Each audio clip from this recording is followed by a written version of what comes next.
On heaven, do we have free will in heaven? Yes? If free will is essential to human existence and the reason for the fall of man, how do you explain the absence of sin in heaven? If sin cannot exist in heaven but free will still does this mean God could have created humans with free will and no sin from the start? All right.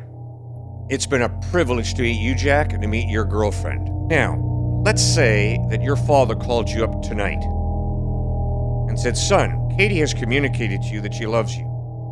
I've been paying her $1,000 a week to love you." I think you'd be a little bummed out.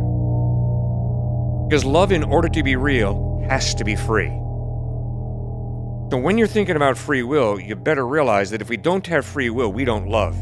You cannot love your computer cannot love you. Because to love means to pray for, to wish for, and to work for the well-being of the other, the success of the other.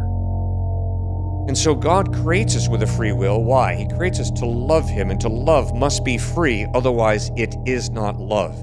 And He does not create us as His little puppets, His little robots. He creates us as human beings, persons. And my experience of reality is, a big part of personhood is love. Free will, in other words, which means I can choose to genuinely care for you. And I think if there was a Barbie doll that all you had to do was push a button and she would say, "I love you," I don't think you'd be interested in dating her. Not too much. I'm just the same as you, Jack. I love my wife and my wife loves me, and we don't have to love each other. And that's part of the thrill, part of the excitement of building a human relationship, that we choose to, we don't have to. We choose to care about someone.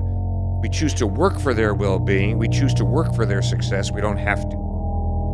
But obviously, God took a limited risk when He created us to love Him, and that is, He gave us free will, which means we don't have to love Him.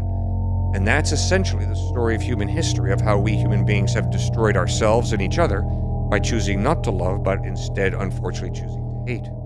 Don't forget, this place is what heaven is going to be. Heaven's coming down here to redeem and change the earth. It's not some other dimension that we're just going to somehow be whisked away to. And so when you understand that, it's the head of the serpent was crushed back in Genesis, and that's pushing and pointing to what Jesus is going to do on the cross for us.